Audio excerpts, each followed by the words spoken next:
Live from New Delhi, you're watching DD India Live, India's voice to the world. I'm Lipakshi Khurana, coming up in the next 30 minutes.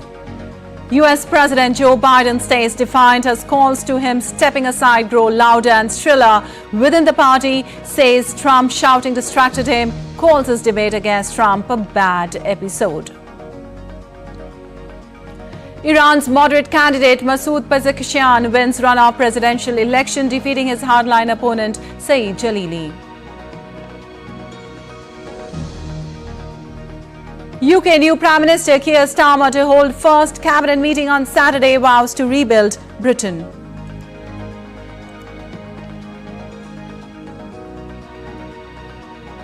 Likely curtains on Cristiano Ronaldo's international career as Portugal exit Euro in a penalty shootout against France. Spain win the battle of skill and stamina in a high-octane clash with Germany.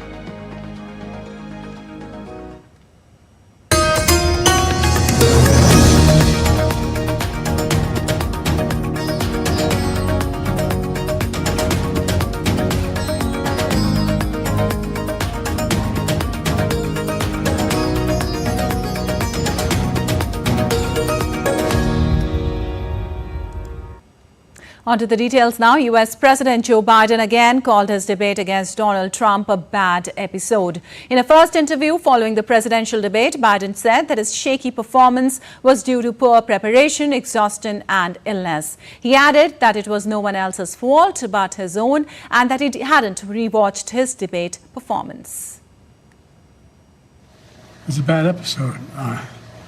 No indication of any serious condition. I was exhausted. I didn't listen to my instincts in terms of preparing, and I had a bad night. Well, in his first interview since the debate, Biden said he was the best candidate to take on Trump and that only Lord Almighty could oust him from the race. I convinced myself of two things. I'm the most qualified person to beat him, and I know how to get things done. Well, yeah, sure. Look, I mean, if the Lord Almighty came down and said, Joe, get out of the race, I'll get out of the race. The Lord Almighty's not coming down. Well, a delegation of Democratic governors has met with Joe Biden following last week's debate performance that raised concerns about the U.S. president's mental fitness. Among them was California Governor Gavin Newsom, a longtime ally of the president. While Newsom's team says the California governor was there to stand with Biden, he's also seen as a possible replacement. DD India correspondent Ira Spitzer reports for more from San Francisco.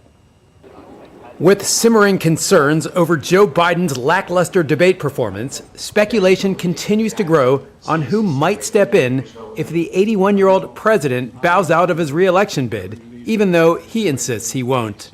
To the state of One candidate often mentioned is California Governor Gavin Newsom, who's made a name for himself with his fierce criticism of Republicans like former President Donald Trump. The governor and his team have positioned himself as a national leading Democratic voice and figure, someone who won't take sand kicked in their face by Republicans. However, it's another Californian who may stand in Newsom's way. The problem is that his political cousin is the vice president of the United States, and that's Kamala Harris from California. The vice president, whose mother was from Chennai, India, has faced questions about her viability as a candidate on the national stage. Still, her supporters believe that she should be first in line if Biden falters. You know, listen, she's the vice president. She's a black woman. That's very important in the Democratic Party. It's very important to the Democratic voter base. She's been underestimated most of her life, and she's done very well for herself. And I think she'd still be a very formidable candidate if she was at the top of the ballot. a dream built on pushing boundaries. Polls haven't shown that the vice president is weaker than other candidates, like Gavin Newsom, but the situation may change rapidly. However, the challenge from Harris and other leading Democrats like Michigan Governor Gretchen Whitmer isn't the only issue for Newsom in a potential presidential bid. One of the biggest problems for the California governor is that the state he has led for the past 5 years is currently viewed negatively by many Americans due to issues such as homelessness and crime. However, at 56 years old, more than 2 decades younger than both Joe Biden and Donald Trump, Newsom may be well positioned to energize voters concerned about the ages of the current candidates. Ira Spitzer reporting in San Francisco for DD India. And moving on, France will head to legislative runoff election on Sunday as voters face uncertain political future. The leading far right is unsure to garner enough National Assembly seats for an absolute majority, which can result in a political deadlock. Marine Le Pen's Eurocentric anti-immigration national rally topped the parliamentary elections first round, opening the prospect of the far right leading a French government for the first time since World War II. Whereas striving to impede the far right, France's political parties have scrambled to form alliances. Earlier, French Prime Minister Gabriel Attal and Culture Minister Rachida Dati joined a presidential party candidate on the last day of campaigning on Friday to drum up support ahead of a cliffhanger runoff. Parties across the political spectrum urged French voters to vote massively on Sunday. The difference between us and the others is that we are not ready to promise everything and anything to be elected. If you listen to the opposition parties, we could reduce all the VAT rates, remove taxes, raise all spending, and do it all like magic. But in reality, these are lies. They are lying to the French. The day after will be terrible. Let me tell you, we are proposing a program that is credible, serious, and ambitious for the French. Well, the far-right National Rally is said to be the biggest party in Parliament based on the polls ahead of the second round of the French general election on Sunday. If they win an outright majority, France would have its first far-right government since the Second World War. But rival parties on the left and the centre hope their voters come together to block the National Rally's path to power. DD India correspondent Ross Cullen reports for more. France is in uncharted territory. Following the first round of the snap general election, the far-right National Rally Party is now the dominant political force in the country, even if they do not secure an outright majority in the upcoming second round. Jordan Bardella, who is of Italian and Algerian descent, represents the new face of the National Rally. He's 28 years old, was raised by a single mother, and is popular on TikTok. But for Jordan Bardella to be Prime Minister, in the event that the far right wins an absolute majority, there would have to be a so-called cohabitation agreement of power sharing between him and the anti-far right centrist President Macron.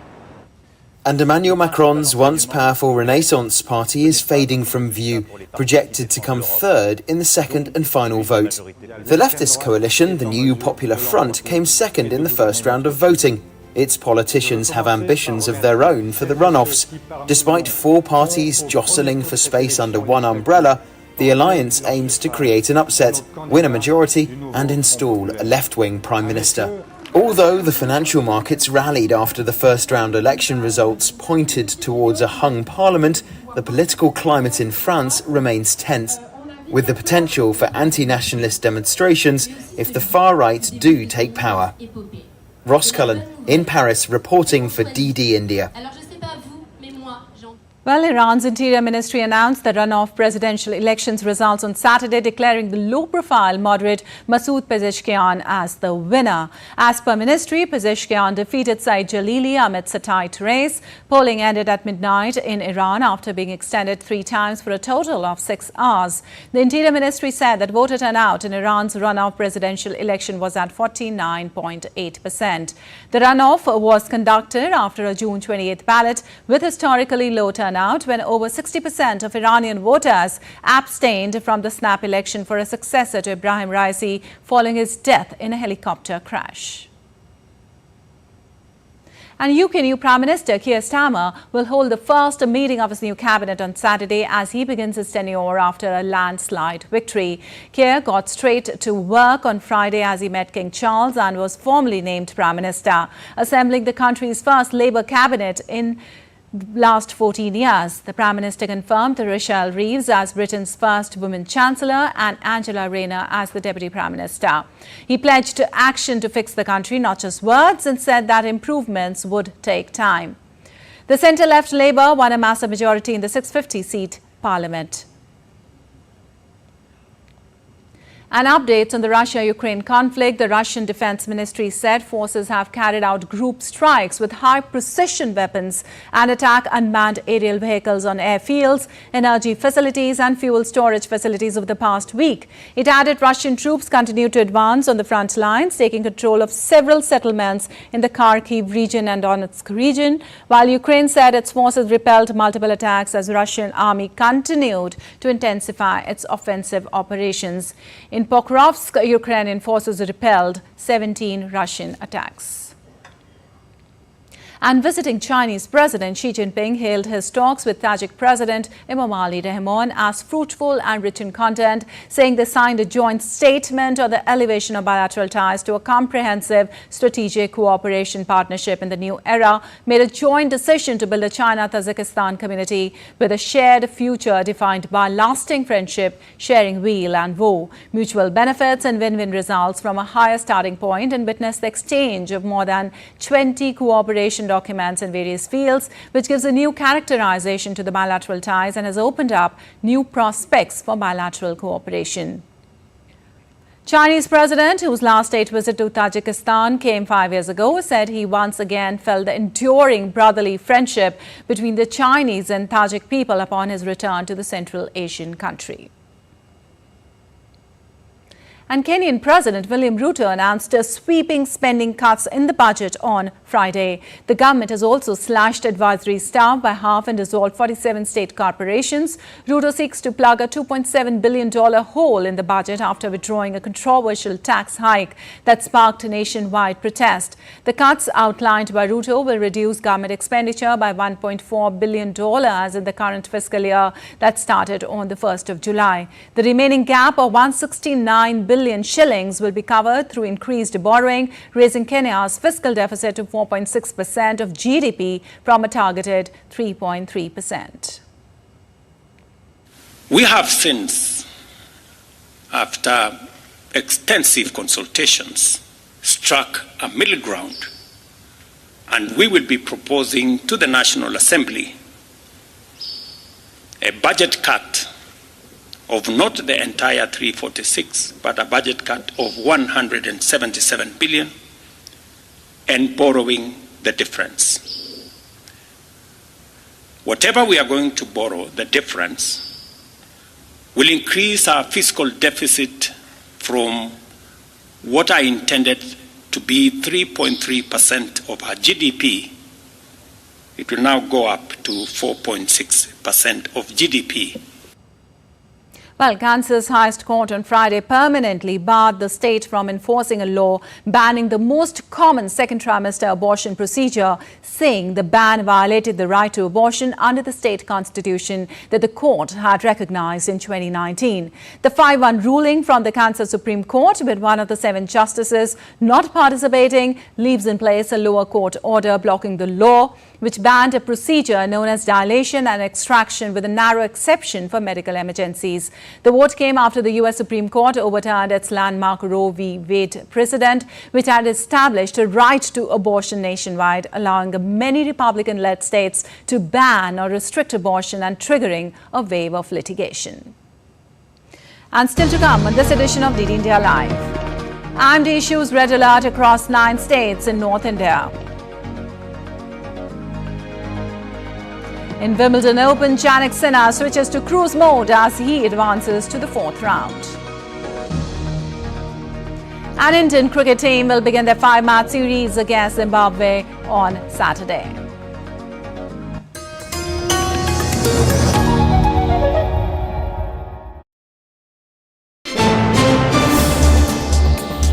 Voice of a rising aspirational world. Stories of challenges, struggles and accomplishment.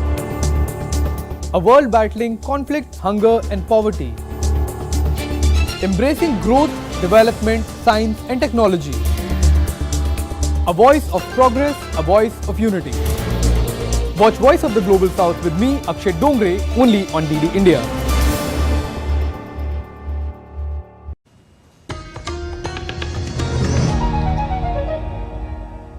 Welcome back. You're watching DD India Live. I'm Lapakshi Khurana. Moving on, update on the storm Hurricane Beryl, which made landfall on Mexico's Yucatan Peninsula on Friday morning after it ripped through Jamaica and the Caribbean earlier this week, leaving 11 dead as southern Texas and the Gulf Coast brace for its arrival this weekend.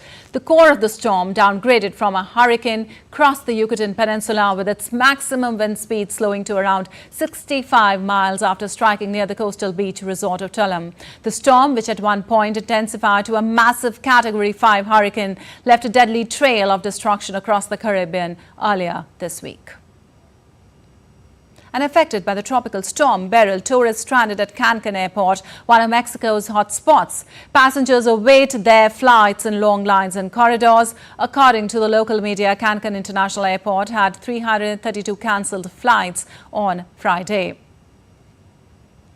And the aftermath of Hurricane Beryl has left many Jamaican residents grappling with significant destruction and loss. The destruction wrought by the hurricane has left many without homes, struggling to find the means to rebuild their lives. The island's recovery efforts are underway, but the road to rebuilding will be long and challenging as the affected communities grapple with the aftermath of one of the most devastating hurricanes in recent memory and the earliest of the season. Hurricane Beryl plummeted Jamaica with winds and rain that caused floods and widespread power outages on Thursday. Beryl had so far left at least 10 people dead, but that number was widely expected to rise as communications are restored on islands devastated by flooding and powerful winds. Tin roofs were blown away, homes completely destroyed, and hundreds on the southwest side of the island now homeless by Beryl. Beryl's eye wall skirted Jamaica's southern coast, pummeling communities as a powerful Category 4 storm on the 5-step Saffir-Simpson hurricane wind scale as emergency workers evacuated people from flood-prone areas. Beryl moved away from Jamaica early on Thursday at around 1200 GMT. The Category 3 hurricane was 50 miles from Grand Cayman and about 385 miles off Tulum in Mexico, the U.S. National Hurricane Center said.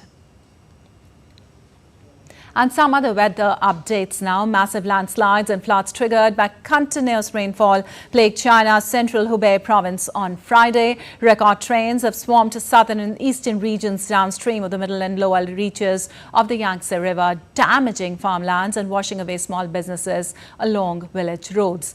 The rescuers delivered supplies from lifeboats to stranded residents. The streets in southwestern Yunnan province were also flooded due to rains. Meanwhile, the farmers in China were also facing tough decisions after severe flooding damaged their seeds and crops in the field. The unpredictable rainfall has affected about 340,000 people and businesses in China. And the United Nations International Organization for Migration built a humanitarian shelter to host victims of the ruthless floods that battered South Brazil. The Canoas complex has the capacity for around 630 people, with bedrooms and spaces for laundry, refectory and personal hygiene. The UN plans to open 2 more humanitarian shelters between Canoas and Porto Alegre with a capacity for 2,400 people. The devastating rains killed 176 people and forced around 420,000 people to leave their homes. And the state of emergency remains in place in Sakha-Yakutia Republic in Russia as wildfires continue to rage over vast areas of several regions. As per the officials, an estimated 123 wildfires are still active across the republic on the total area of more than 300,000 hectares. Hundreds of firefighters and pieces of special hardware have been deployed to tackle the blaze. Around 100 tons of water has been dropped on a wildfire near one of the villages. Earlier, a federal state of emergency due to the threat posed by wildfires was declared in the Republic of Sakha-Yakutia as well as in a remote South Siberian region of Tuva.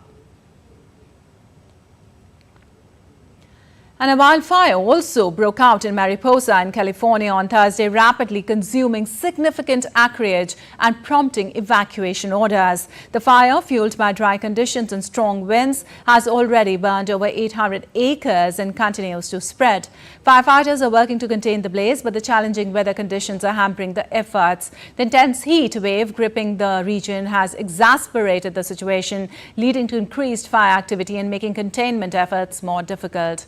As of now, the fire's exact cause remains under investigation. Evacuation orders have been issued for several communities in Mariposa County. Temporary shelters have been set up to accommodate those displaced by the fire. And now more weather updates. The Indian Meteorological Department on Friday issued a red alert for extremely heavy rainfall in several states, including Uttarakhand, Himachal Pradesh, Uttar Pradesh, Delhi, Rajasthan, Chhattisgarh and Madhya Pradesh. A trough from Rajasthan to the northeast and an active monsoon over northern West Bengal are likely to bring heavy rainfall in these states. According to the Met Department data, heavy rainfall in northwest and northeast India over the past few days has brought down the overall monsoon precipitation deficit in the country from 11% on June 30th to just 3% on Thursday. And the Amarnath Yatra has been temporarily suspended from both Pahalgam and Baltal routes to Holy Cave on Saturday due to the heavy rainfall. Heavy rainfall lashed the Holy Cave and nearby areas, leaving the tracks slippery. The holy shrine is located at an altitude of 12,756 feet above sea level. Over 1 lakh pilgrims have offered prayers at the holy shrine since the Yatra officially commenced on 29th of June from the twin base camps in the valley. The 52-day-long annual Yatra, which will conclude on August 19th. And India's Speaker of the Lok Sabha, lower house of the Parliament, Om Birla, visited his parliamentary constituency in Kota on Saturday. During his visit, he stressed the nation would continue to move ahead as PM Modi has formed the government for the third time. He also expressed his happiness over good investment in both the public and private sectors. And counselling for India's NEET undergraduate exams have been deferred until further notice. Medical Counselling Committee was expected to release a counselling date on Saturday. Early on Friday, Centre filed an affidavit with the Supreme Court of India arguing against scrapping the entire NEET undergrad 2024 examination held on May 5th this year due to the absence of proof of any large-scale breach of confidentiality. After the alleged paper leak, a retest was also conducted on June 23rd by National Testing Agency. And in connection with July 2nd's Hathras Stampede, which claimed 121 lives, Judicial Commission team reached Hathras to investigate the incident and submit its report to the state government after 2 months. Self-styled godman Suraj Pal Singh or Bole Baba broke his silence on Saturday and expressed grief and condoled the deaths at the tragedy. He said those who created the chaos will not be spared. Meanwhile, the main accused, identified as Dev Prakash Madhukar, has been taken into custody by Uttar Pradesh police on Friday. 6 people, including 2 women volunteers, had been arrested in the case till now. As per the police FIR, around 250,000 people had gathered despite permission being given for only 80,000. And in sports, Spain defeated host Germany 2-1 after extra time in a dramatic Euro 2024 quarter-finals on Friday to set up a last-four clash against France. With the two sides level at 1-1 after 90 minutes, Mikel Merino struck the decisive blow for Spain in the 119th minute with a brilliant header to send his side through to the semis. Spain will now focus on recovering for Tuesday's semi-final against France, who won against Portugal after penalties. Meanwhile, later in the night, France downed Portugal on penalties in the second quarter-finals following a goalless draw to set up a last-four meeting with Spain. A largely dull 120 minutes saw both sides struggle to create clear chances in Hamburg before Joao Felix was the only player to miss in the shootout and Theo Hernandez netted the winning spot kick. And Captain Shubman Gill and Abhishek Sharma will open for India in the first T20 international against Zimbabwe on Saturday as the world champions begin their journey in the post-Rohit Sharma and Virat Kohli era. The T20 World Cup hangover is still on back home, but a Shubman Gill-led side will be keen on making a mark and proving their mettle in alien conditions. All eyes will be on the young bunch that has shown a lot of promise in the IPL 2024 season. All eyes will be on the replacements for the big three, Virat Kohli, Rohit Sharma and Ravindra Jadeja, as they announced the T20 international retirement after the World Cup triumph in Barbados last Saturday. And in Wimbledon Open, Jannik Sinner switched to cruise mode as the world #1 breezed past unseeded Serb Miomir Kekmanovic for the fourth time round on a damp Friday. A backhand rocket earned Sinner the early break and set the tone for the opening set, which he sealed in 21 minutes, dropping only one late game. Meanwhile, Kekmanovic came into the match with an uphill task, hanging never beaten Sinha in 3 previous meetings. The winners continue to flow from Sinha's racket as the lanky top seed raced to another huge lead in the 3rd set, and Kesmenovic put himself out of his misery with an error. And the iconic sphere celebrated the 1-year anniversary of lighting up the exosphere, the world's largest LED screen, with a mesmerizing show on July 4th and a grand tribute to the United States. The show featured more than 500 drones forming shapes of fireworks, stars and other designs.